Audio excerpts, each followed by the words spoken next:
Welcome back into Talking Points. While Republicans had a victorious Tuesday night, Democrats had some wins down the ballot. Swing states including Arizona and Michigan voted for Trump despite having Democratic Senate seat wins. We bring in Talking Points analyst Ben Bascuk and Isabella Galan to explain exactly what happened here. Bella, welcome back from our election special. We're so happy to have new faces on Talking Points. We're going to start with an old face over here, Ben, because how are we doing? You were covering the Michigan Senate race on election night. Closely. And it's really interesting. We've been talking before about Liz Cheney, and you don't think she's a very effective surrogate. Beating a dead horse here, Luke. 100%. But guess who was campaigning very closely? Who was it, Luke? Who was it? It was Elissa Slotkin. Can we show the photos? She's literally hugging Liz Cheney. She was the first Democrat that Liz Cheney ever endorsed way back in 2022. Slotkin managed to come out on top. So why did Slotkin win and Harris didn't? It definitely wasn't Liz Cheney because they were both all out there. Yeah, Luke, something we need to make very clear here is Elissa Slotkin is not Kamala Harris. And this endorsement means a lot different between the two candidates. Fact check that. So, I mean, when we look at Liz Cheney's endorsement for Kamala Harris's versus Elissa Slotkin, those candidates are completely different.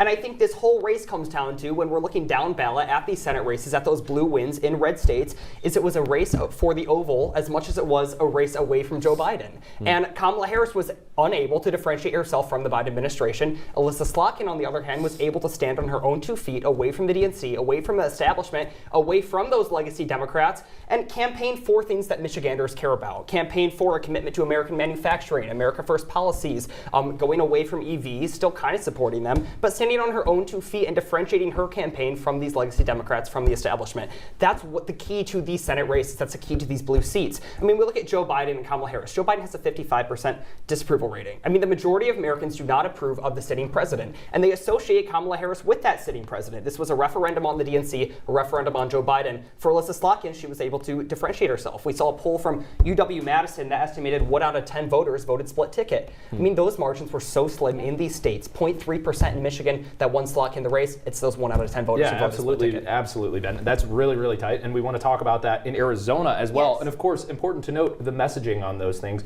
manufacturing, unions, CHIPS Act, all those things that the Biden administration did but failed to message on, and that allowed some other Senate candidates to distance themselves and win in Arizona. Yeah, for sure. Gallego did exactly that. Just like Ben mentioned before, it's really just trying to separate themselves. The candidates that did well, that were part of the Democratic Party, the candidates that did well separated themselves from Joe Biden and focused on issues that the voters cared about in that state. So for Arizona, they were focusing on the border, and Gallego didn't shy away from that. He continued to show that he knew that they needed to emphasize to secure that southern border, and that's exactly what he did. And he also just wanted to make sure that he was relating directly to the Arizona people. He mentioned his story about leaning on his up by the bootstraps personal story, how he's in the Marine Corps, how he grew up Hispanic. A lot of the demographic of the voters in Arizona are Hispanic voters, and he really just wanted to connect with them on a personal level instead of just following on the, I don't know if you want to say like the bandwagon of the Democratic Party. Yeah, absolutely. And one interesting thing that I was watching in that Arizona Senate race is that Carrie Lake,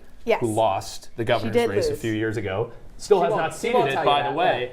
Went out in another statewide race and lost again. And if we could pull up this meme really quick, I think it perfectly describes Arizona politics. There it is. Get in loser. We're going losing. Carrie Lake. Who's it from? Yeah. Who's the meme from? From Meghan McCain, the daughter of John McCain, the late John McCain, legend in Arizona. But it wasn't just Arizona and Michigan. Right. We were also looking at Wisconsin. Tammy Baldwin won re-election there, and Jackie Rosen won re-election in Nevada. Starting with you, Ben, how did Baldwin pull that off? Was it similar to Slotkin? It's the same thing as Slotkin. She's speaking to those concerns in an honest way, away from the DNC that her constituents care about. In Wisconsin, that was farmers and rural residents. She spoke a lot about agriculture. She appealed to those appeals. With Slotkin in Michigan, it was auto manufacturing. There has to be a way that Democrats in this current day and age can step away from this crumbling DNC foundation and stand on their own 2 feet. And that's their key to winning these races. Very few races that they did win when it came to the Senate, but the ones that they did, that's the same trend we see down ballot.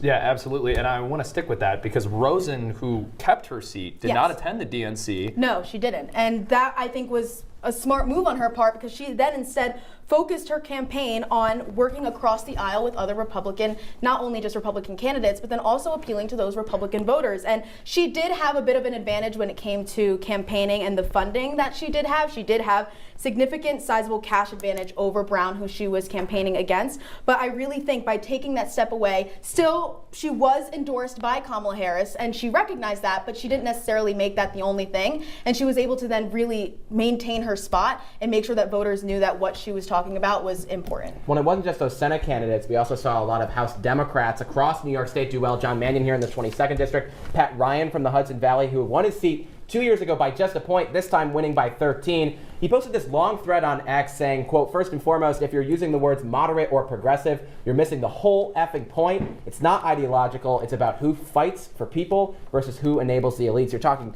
Ben, about those elites. The DNC is perceived as being an elitist group. Yeah, I mean, we look at Pat Ryan specifically, right? And he spoke out. He said it's not about identity politics and labels. He stood on his own 2 feet. He campaigned with AOC when it came to climate change, but he campaigned against Joe Biden when it came to the border. I mean, these candidates have to do this in an honest way where they stick to their principles. That's going to be the key for the Democratic Party. That's going to be the reformation going forward. Ben and Bella, thank you very much. We really appreciate having you.